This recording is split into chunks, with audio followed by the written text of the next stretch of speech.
आपका नाम बताना जी। सर रुपेश। रुपेश कुमार जी। आपके पिताजी हैं जी। राजेंद्र प्रसाद। जी। आप कहाँ से हैं? सर मैं हरिद्वार उत्तराखंड। हरिद्वार उत्तराखंड।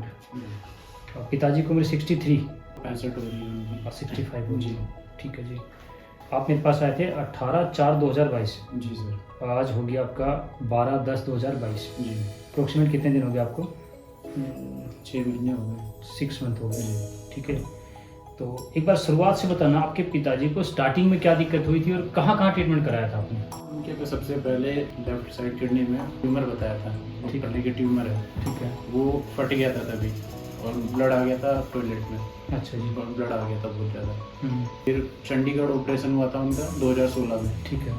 फिर चंडीगढ़ के ऑपरेशन के बाद वो सक्सेस हो गया। फिर उसके बाद में डॉक्टर ने कहा सब क्लीन हो गया अंदर से। फिर उसके बाद 2019 से जनवरी 2019 से वो पैट स्कैन होते थे उनके, उसी में वो ग्रोथ कर रहा था वो दोबारा से वहीं पे।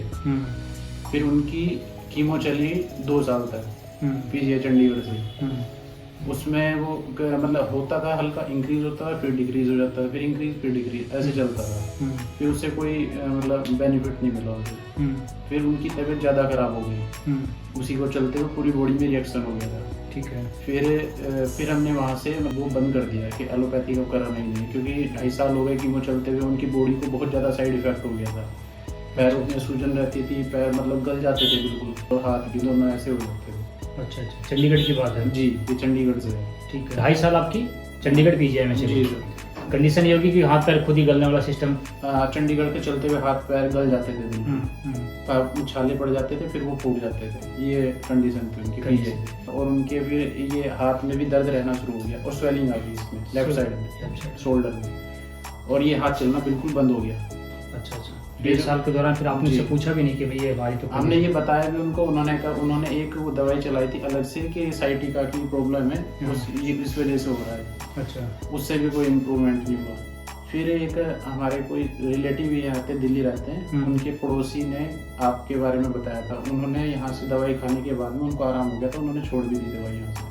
अच्छा, मेरे पास तो कंडीशन तकरीबन लास्ट स्टेज के आते हैं। जी, उनकी यूट्रस में था, लेडीज थी वो। अच्छा अच्छा। उनको ठीक हो गई थी। फिर उन्होंने बताया था आपके बारे में। उन्होंने आपको मेरे बारे में बताया था।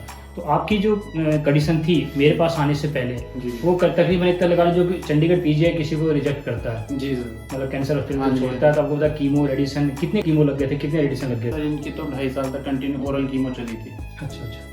हर महीने आती थी। अप्रोक्सीमेट आपने 2.5 महीने और 1.5 साल हुआ। जी। मतलब लगा लो कि 3 से 3.5 साल 4 साल हो गए। एलोपैथिक प्लस आयुर्वेदिक जी, दोनों ही आपने ले लिया था। दोनों ले लिया था। तो कंडीशन एक तरह से लगा लो कि बिल्कुल ही खराब हो चुकी थी। हाँ जी, हाँ जी। तो इस दौरान आपने कितने पैसे खर्च कर दिए अपना? टोटल मिला के तो बहुत ज्यादा है, आंकड़ा भी लगाना, क्योंकि 15-16 से मतलब ये तो एक अप्रोक्स आंकड़ा लगा रहा हूँ मैं, इतने तक हो सकती है। अप्रोक्स ही लगता है जी। छोटे मोटे खर्चे तो याद भी नहीं रहता कि कहाँ कहाँ क्या जी। ये तो केवल दवाई का है, कितने में दवाई आती थी। इतने मतलब 15-16 लाख रुपए आपके जी, अगर मालूम है ये आपने अप्रोक्सीमेट लगी आपकी। जी सर। घर में एक तरह से ये लगा था कि अब तो पेशेंट का बचना ही मुश्किल है। जी सर। जब मेरे पास आया तो ये कंडीशन थी। जी सर, बिल्कुल। आपको किसी ने बताया था यही कंडीशन उनकी भी होगी? हाँ जी, हाँ जी, उनकी भी यही कंडीशन थी और वो बिल्कुल ठीक हो गए। और ठीक होने के बाद उनकी दवाई भी बंद हो गई। उन्होंने आपको बताया? जी सर। तो मेरे पास आने के बाद 18/4/2022 जी आने के बाद, जैसे मैं 20 दिन की दवाई देता हूँ, शुरू में पहले बोलता हूँ कि 20 दिन के बाद आपको कुछ फर्क मिले तो आगे दवाई दूंगा।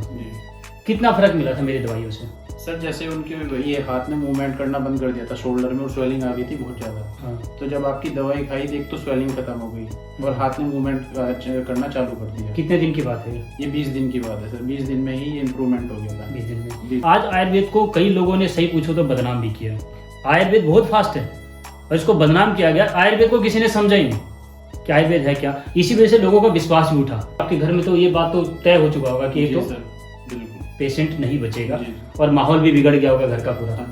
ठीक है, पैसे से वैसे बिगड़ गया और पेशेंट से वैसे बिगड़ गया। ठीक है, वो भी बंदा 20 दिन के अंदर उसकी स्वेलिंग उतर जाना और हाथों में मूवमेंट आना। दोनों हाथ में मूवमेंट नहीं, दोनों हाथ में मूवमेंट नहीं था, अब दोनों हाथ में मूवमेंट आ रहा है। जो किडनी में थी मेन प्रॉब्लम, वहाँ तो अब कुछ है ही नहीं, दर्द है ही नहीं बिल्कुल भी। किडनी का प्रॉब्लम भी बिल्कुल ठीक हो गया। जब से दवाई चल रही है आज तक कभी दर्द नहीं हुआ। पहले दर्द था कंटिन्यू पहले दर्द था, अब दर्द भी नहीं है। ठीक है, और आपका लगा लो कि एक तरह से 4 स्टेज का पेशेंट था। जी सर। 4 स्टेज का पेशेंट, और उसकी रिकवरी 20 दिन के अंदर।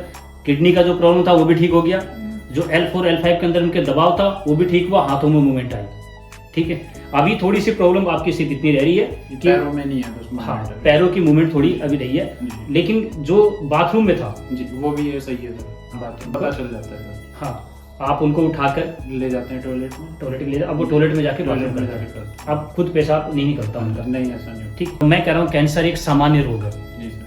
कैंसर के नाम से बिजनेस कर रहे हैं लोग, आप समझ रहे हो ना।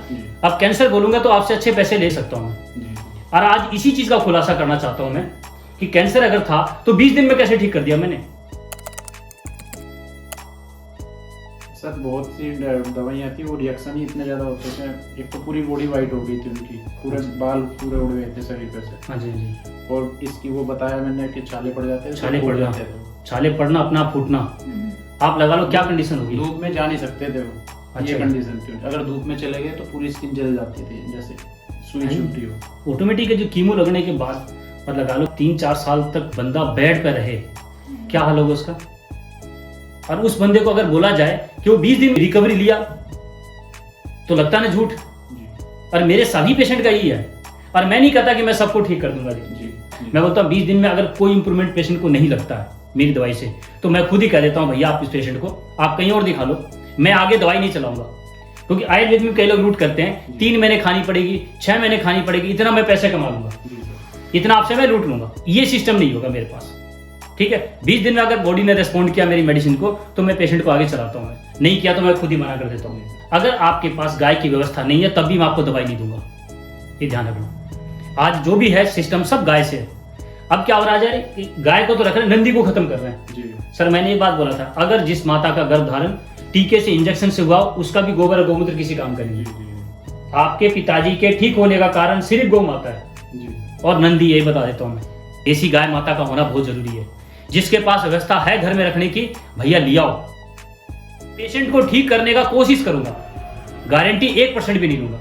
आपकी गारंटी ली थी मैंने? नहीं सर, आपने बोला दवाई देंगे, उसके बाद 20 दिन के बाद जब भी रिकवरी होती है उसके बाद आगे की कंटिन्यू करना चाहिए। ठीक है जी, उसके बाद तो इसके बाद आपको बता दें आगे किसी को कैंसर ना हो उसके लिए काम कर रहा हूं मैं।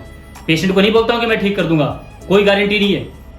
और गारंटी जो लेता है ना जी वो झूठा है, झूठ बोलकर मैं किसी के मौत का कारण नहीं बनूंगा। ठीक है सुभाष।